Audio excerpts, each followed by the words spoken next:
We have breaking news out of the United States Supreme Court this morning in the case of Moren versus Liver, which is Massachusetts actually. The Supreme Court has granted cert, vacated a lower court anti-gun decision, and told the First Circuit Court of Appeals in Boston to get it right this time. Stay tuned. We'll go into the details. Hey folks, I'm Mark Smith, host of the Four Boxes Diner, best-selling author, constitutional attorney, member of the United States Supreme Court Bar, and proud American gun owner. If you haven't subscribed to the Four Boxes Diner Second Amendment channel, please do so and feel free to share these videos with all your feeds and all your friends to the Second Amendment. All right, big news out of the Supreme Court today. Today, the Supreme Court issued a series of orders. One of them dealt with a case called Moren versus Liver. Now, Moren versus Liver should be entitled Moren versus the Commonwealth of Massachusetts. In this case, which the Supreme Court just slapped down essentially the First Circuit Court of Appeals in Boston for getting it wrong under the Second Amendment, what the case involved was Mr. Moren, who's actually Dr. Moren with a PhD. He had a license to carry guns in Massachusetts. About 10 years ago or so, he carried his gun to the District of Columbia without a license for D.C., brought it into a museum, saw a no gun sign, went to the police officer there, asked where he could check his gun since he's not allowed to bring it to the museum, and the District of Columbia Police Department arrested him for carrying a gun. He then pled guilty to a nonviolent misdemeanor, that he had a gun where he shouldn't have had it. Okay? Now, here's the issue. Under Massachusetts law, as of now, or at least over the last few years, if you had been convicted of a nonviolent misdemeanor, not a felony, a low-level misdemeanor, a nonviolent misdemeanor, that involved the use of or possession of a gun in any respect, then you are not allowed to get a form called a permit to purchase a gun.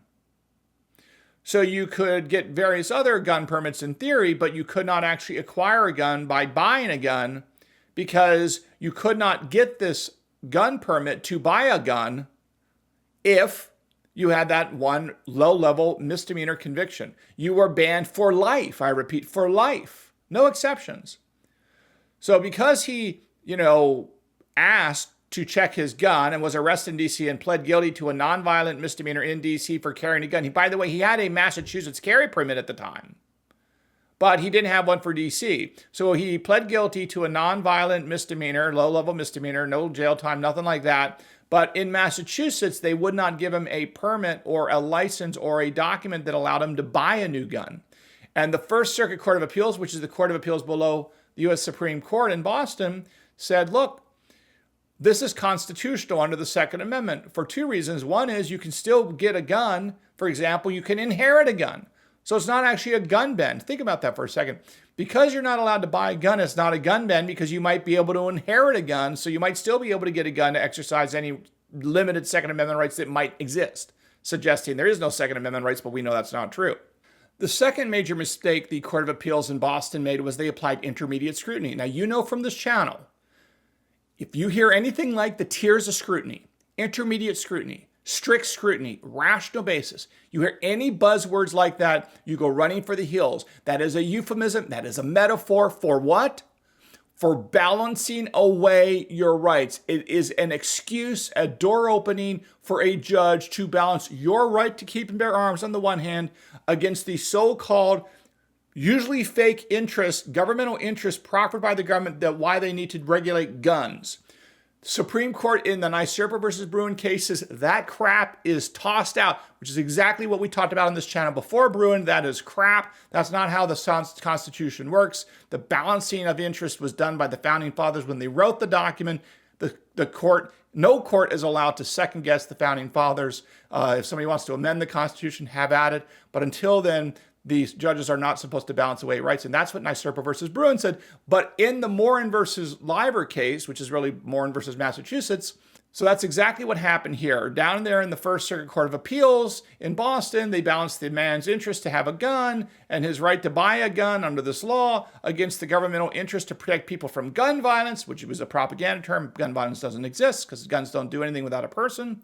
So today, the Supreme Court looked at Dr. Moren's case and said, that's it. The First Circuit Court of Appeals screwed this up. We're going to grant your petition for cert. we're going to vacate and make irrelevant, make moot the lower court's decisions against the Second Amendment. No more. They no longer exist in American life. They have been vacated, null and void. And we're going to politely ask the First Circuit Court of Appeals and the Massachusetts courts to politely, this is how they phrase it, to reconsider their decisions in light of our precedents, including Nysurpa versus Bruin. Now, this is a nice way the Supreme Court has put it to saying, we're giving you back your paper. Now we'd like you to go home and try again and come back and make sure you get the right answer this time. That's a polite way that remember, the Supreme Court is very professional. They're very polite. When you argue before the United States Supreme Court, they expect you to call your adversary friend. That's true. When an amicus curiae brief or amicus curiae brief, whatever you want to call it, okay, multiple pronunciations, I don't think it matters. Bottom line is this, that is called a friend of the court. So the Supreme Court is a very civil place and they expect high-level professionalism. They're usually not nasty, they're usually not impolite.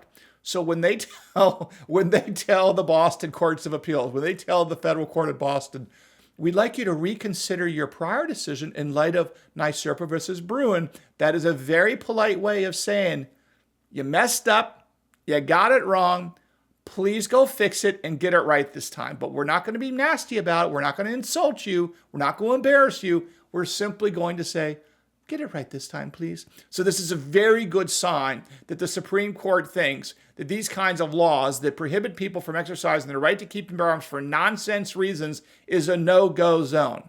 Now, we're going to talk about down the road what I think the future is for nonviolent felonies and whether or not they're going to be able to, people with nonviolent felonies on their record, whether or not they're going to be able to exercise gun rights down the road. We'll talk about that in a future video and where I think the Supreme Court's going to go on that. But for now, very good news out of Massachusetts. The Supreme Court has granted cert and given another victory to the Second Amendment, a polite one, and a reaffirmation of it. And again, good news. More good news is coming, I suspect, in a lot of ways. But this is good news as well. And good job, Dr. Moren. I hope you get all the remedies and relief that you want down there in Massachusetts. Okay, I hope you learned something here at the Four Boxes Diner. If you haven't subscribed, please do so. Again, we'll see you again soon here at the Four Boxes Diner. Orders up. Table 2A.